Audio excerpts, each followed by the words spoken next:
So, Jimbo, thank you so much for coming on my House Things. Yeah, I'm all good, Cal. How are you, mate? I'm really good. Yeah. I'm really good. I was just I was thinking on my way here when I was getting you on. You were probably one of the first people I connected with in property, you know. I remember, mate. I remember. I think it's a good place for us to talk about because this is almost like a juxtaposition now, what you're doing as to what you were there, because it was smooth properties then, wasn't it? Yeah. I remember. So at the time I was working with one of my old business partners, Jack, and we jumped on the Zoom and stuff, and I think I remember like smooth properties, and I was like, this guy's got like a really good brand, but like you just didn't show your face. Yeah. You were really like hesitant to get on social media, and that was the problem with it. But I find it mad for us just quickly that we literally spoke, connected. Maybe it must have been 4 or 5 years ago, mustn't it? Yeah, as long as they were an essay, yeah, so it was a couple of years. And we've only actually really met in the past like month or so. Yeah, a couple of months, yeah. You know, stay connected, message quite a lot and stuff like that.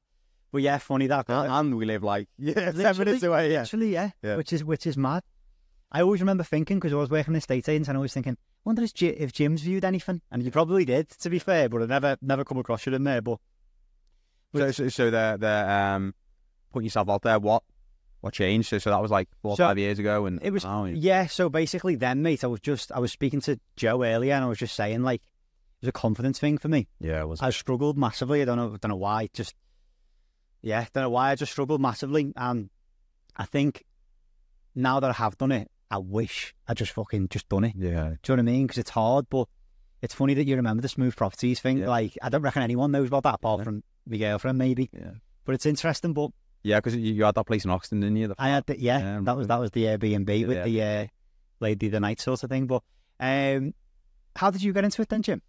How did I get into it? So it was so I went to secondary school, and the school I went to the Wirral's a bit of an interesting place really from a secondary school point of view, because there's quite a lot of grammar schools. Yeah. And I went to Anselm's, which is one of the grammar schools in the Wirral, and they like to push the lads down the university route. And for me, I was never really that like.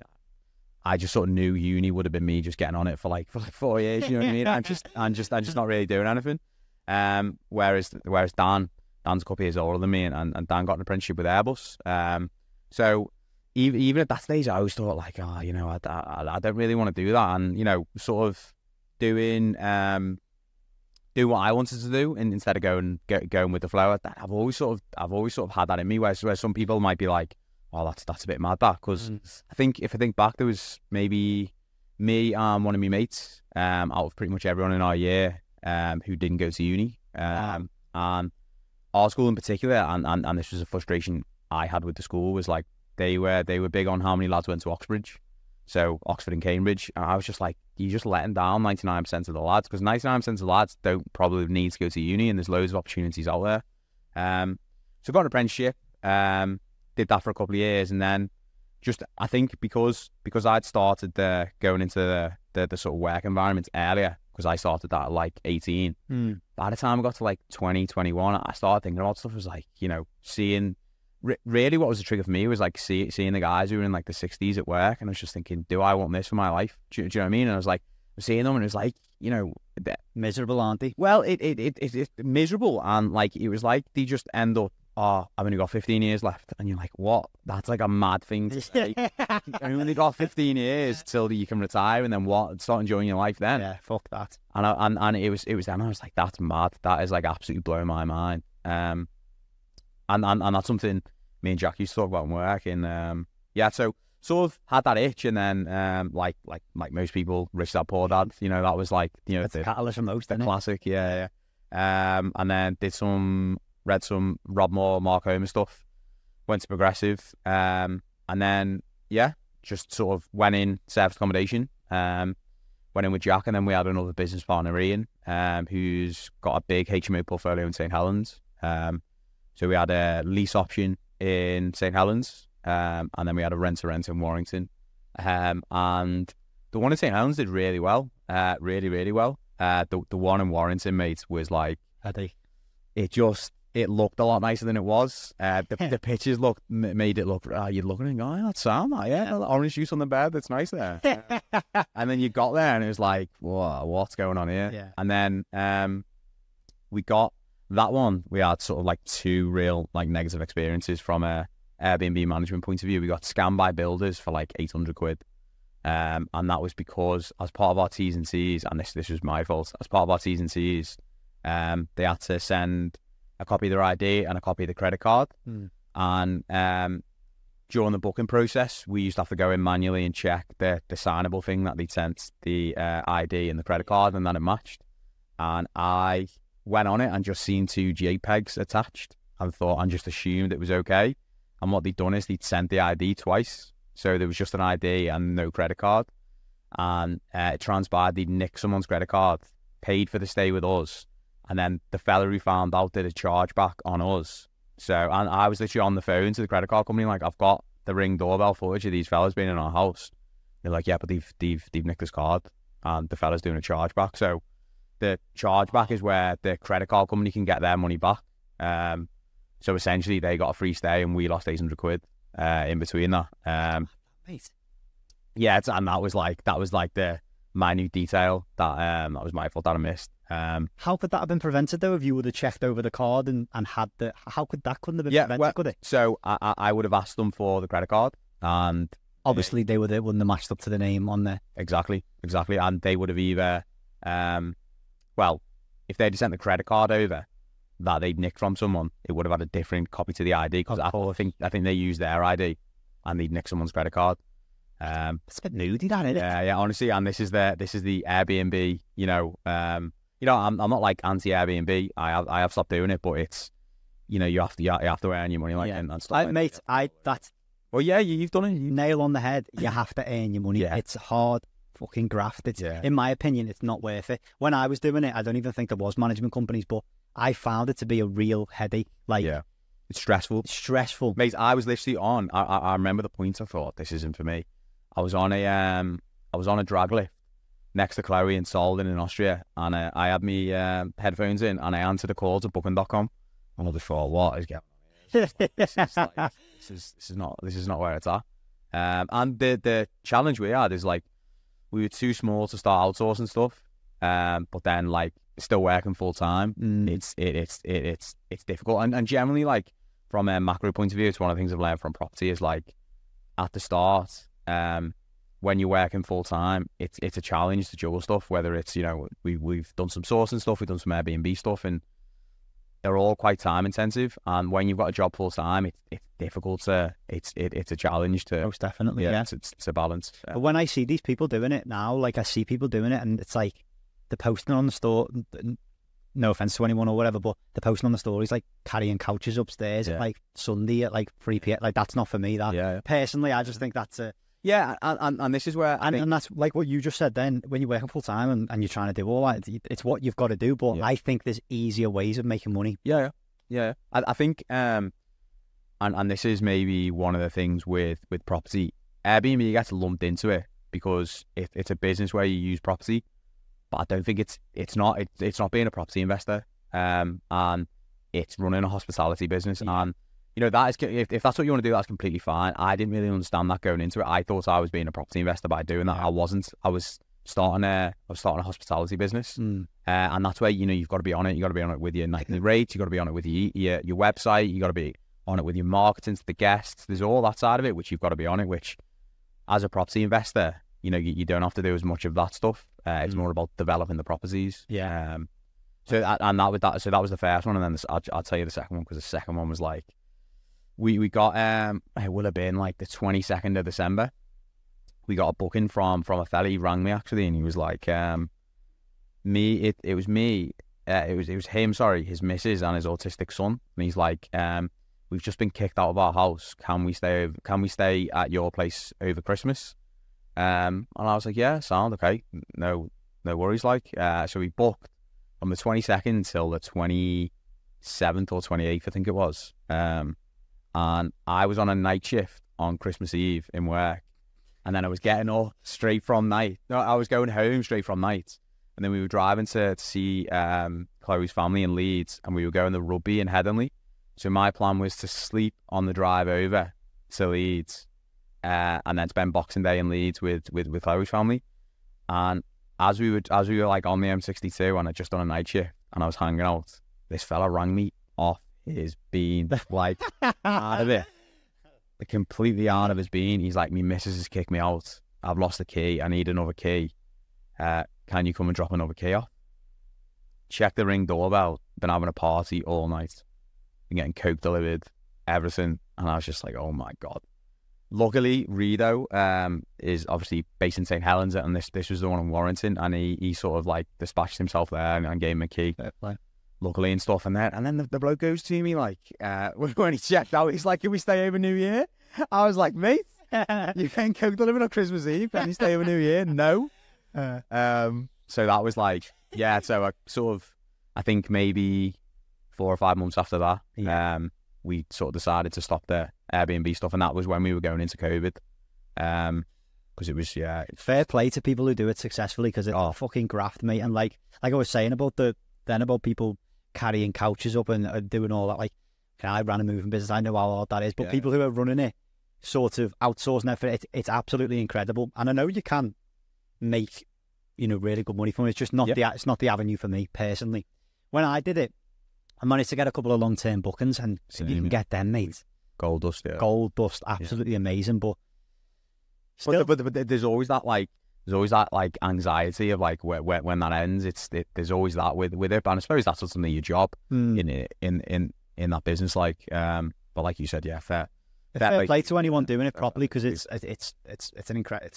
If you get it right, I suppose it is an amazing strategy. But so what was your sort of? So for me, we just I thought it was a case of whacking it on Airbnb and off the house sort of thing, and I think that's pretty much what we did. So we literally had this place, and we whacked it on Airbnb, and you know what? We had no one cause us hassle. To be honest, we had no parties, no nothing like that. It was just the one in Oxton, the flat. It's the one in Oxton. Yeah, we did have the lady of the night sort of thing, but we don't even know if she was. I mean, and whatever. Anyway, she left it fine. So apart from the bed sheets being taken, which was a bit weird, but yeah, absolutely fine. Sound. It's just the handover. I didn't have it systemized properly. So if you don't have it, the cleaning, like Abby, my girlfriend, was going and doing the cleaning. It was just like, I had to do that quite a few times. We had to dispatch, because what we found on the fair, so the first one we found, we plugged into Rido's like HMO cleaning team in St. Helens, which was good.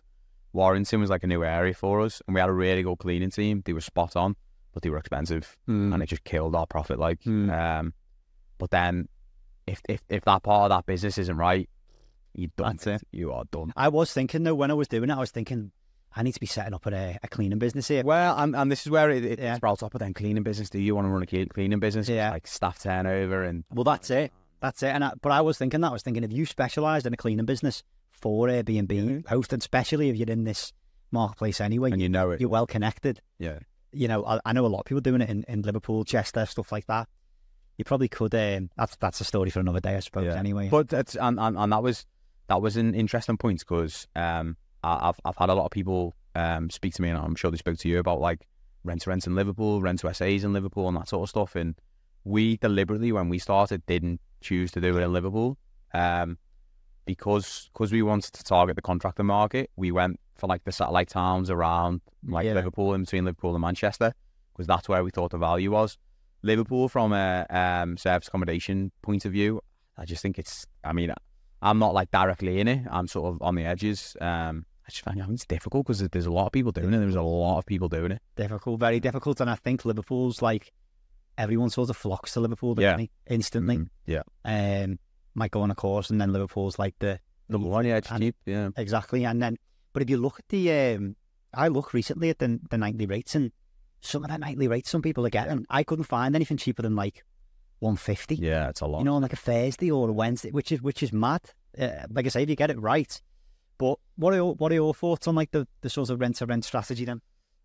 I mean, so we did one in Warrington. My thoughts on? I think so. It's interesting, because I've sort of seen it a little bit full circle. I've done it, and then I've had a lot of people talk to me about it from a sourcing point of view. Now, I've never sourced rent-to-rent deals for people, but I have stacked a lot of rent-to-rent deals. And one of the biggest things I think people get wrong about rent-to-rent is they want this like perfect thing of rent-to-rent with a management company. And I think they're not understanding what rent-to-rent is. rent to rent's predicated on the fact that you become the management agent, because you're taking it from landlord or letting agents, and then you're repurposing it and putting it on Airbnb. But the value is in you managing that process. So if you want to do that and then pass it to a management agent, I just think you're leaving yourself super short from a margin point of view, because I've like stacked them in like New Brighton and Liverpool for people, and I'm like, you need to be at like 75% occupancy before you're making any money with a management agent. And it's just like, it's too risky because it's so seasonal.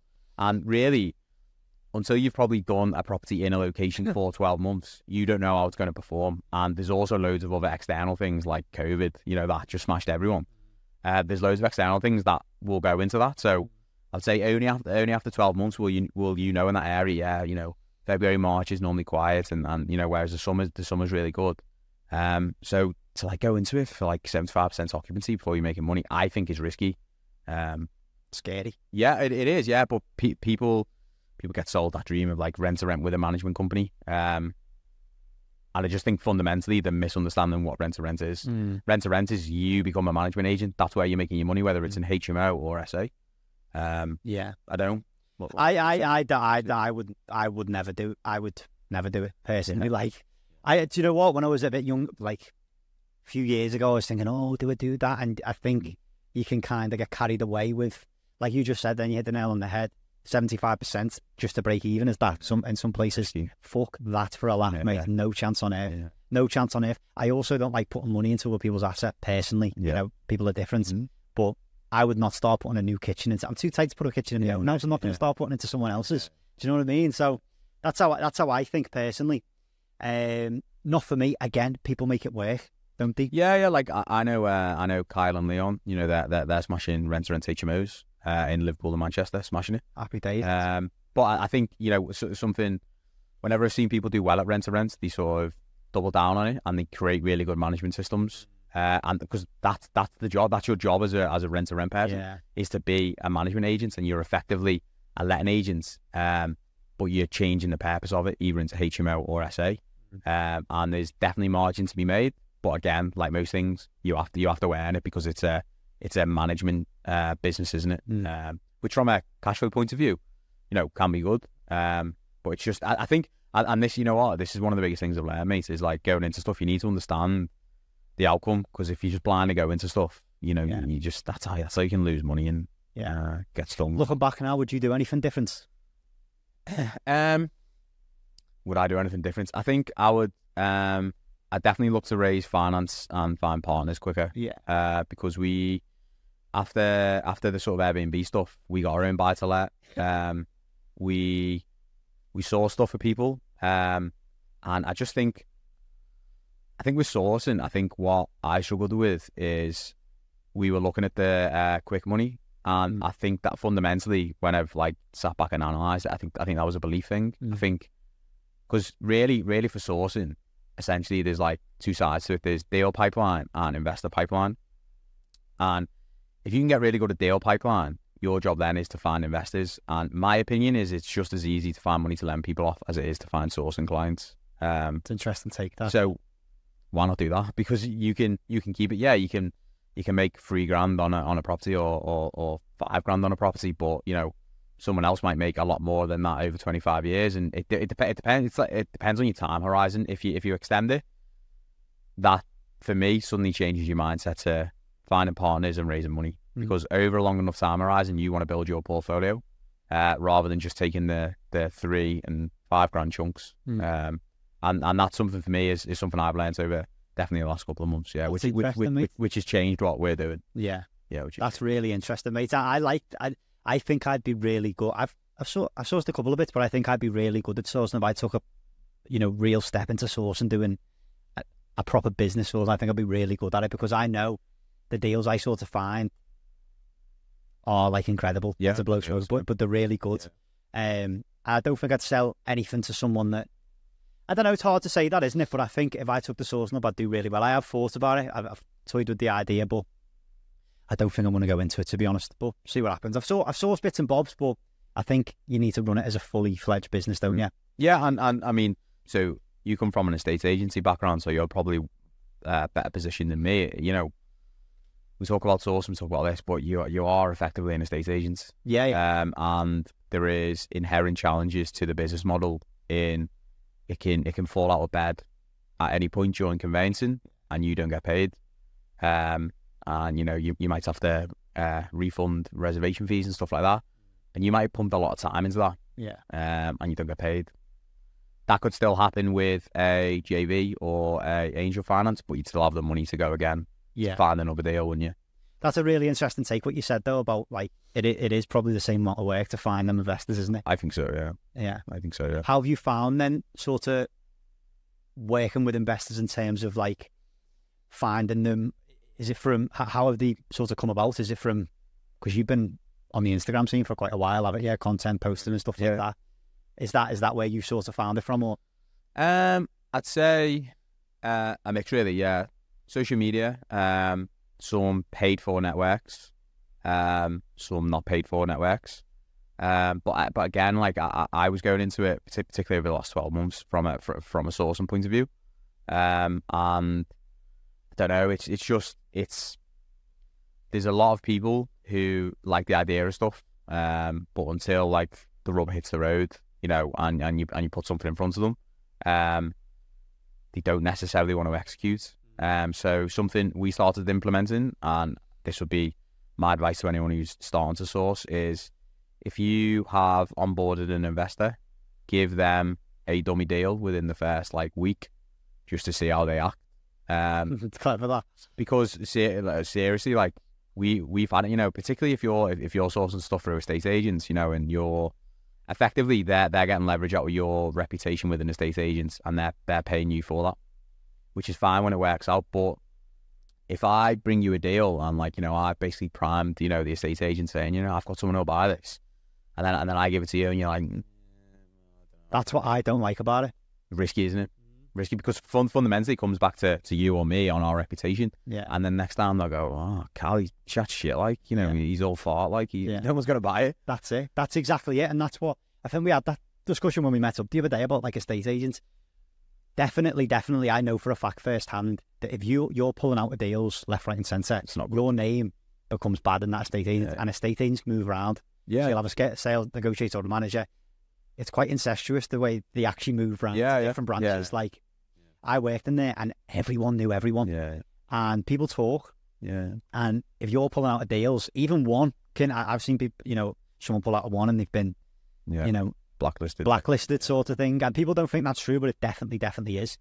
But how have you found, because you obviously work with your brother, don't you? Yes. How have you found that? Good. Yeah, really good. I think the advantage me and Dan have got is we have contrasting, we're very similar, but also very different, which helps, I think. Massively. Dan's a lot more, he comes from, I mean, we both come from an engineering and manufacturing background, but he is a lot more specific engineering. So anything refurb and stuff like that is sort of Dan's bag. Whereas maybe, the more video stuff, content stuff is maybe my side of the aisle type of thing.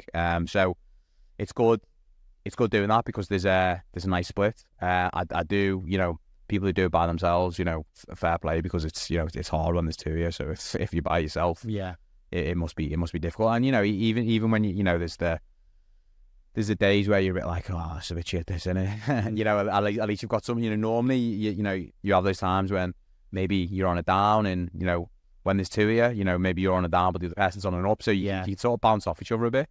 Whereas sometimes if you're on a down by yourself, and even if you speak to, your girlfriend or your parents and stuff, with the best will in the world, they might just tell you to just stop and just they might say something like, if you're not happy, just stop. And you're just like, yeah, I don't need that. Yeah, it's like, I'm not happy, but I'm not going to stop.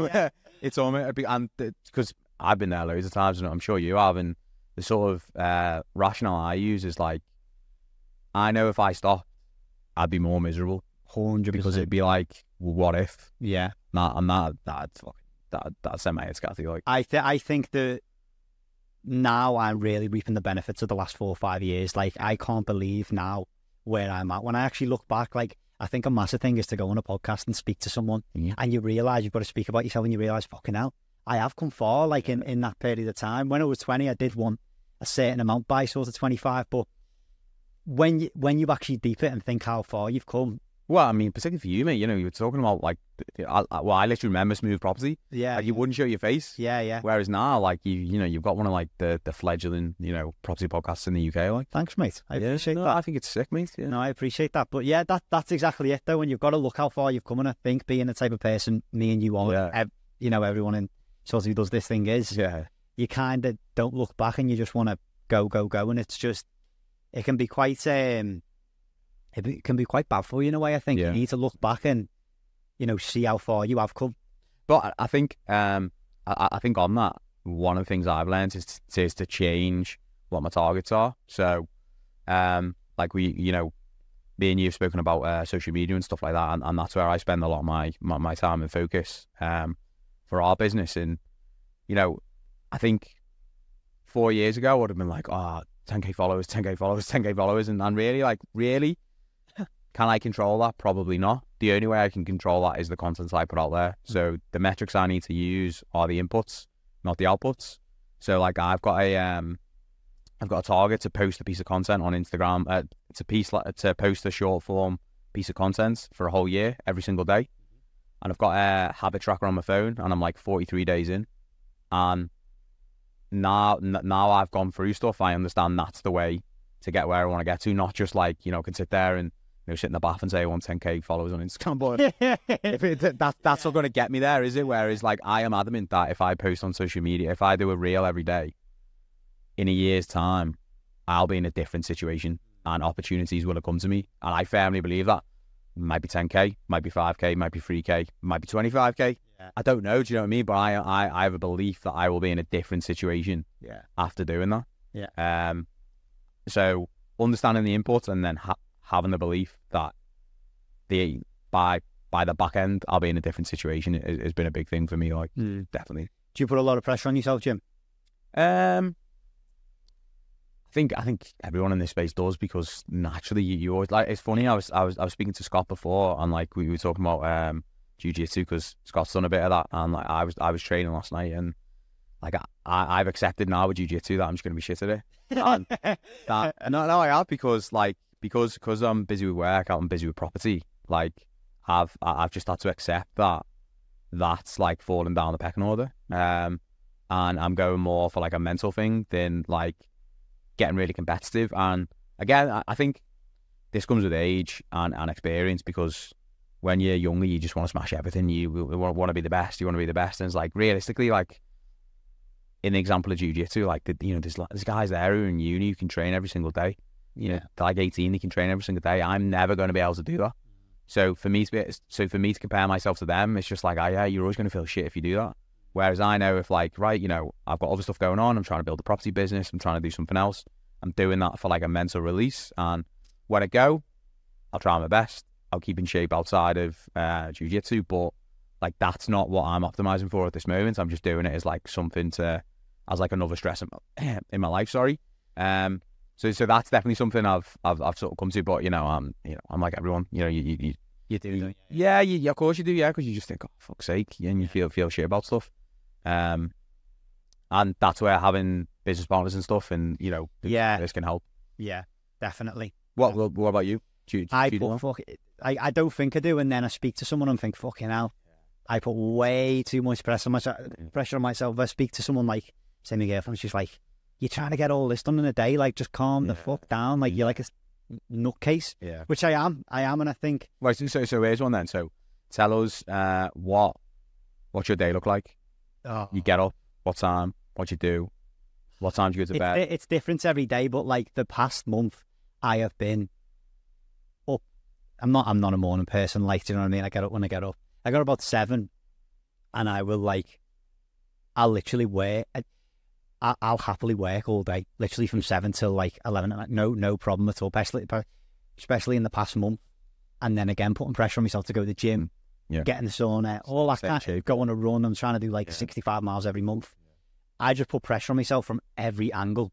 Yeah, mate, I'm like that. I'm trying to learn Italian as well. Yeah, it's just everything. And, like, you don't think it affects you, but if you're working till, like, 11 at night, it does affect you. Do you know what I mean? It affects you. So the past month, I've literally been doing probably 7 till 11 for the past month. just literally grafting. And that's why I literally went away yesterday, and I went away just for 2 days, just to literally go in a field, go out in environment, like out of environment, and I just take a journal with me. And it might sound a bit woo with that, but that helps me. Yeah. That helps me, and it's massive. And I just turn my phone off.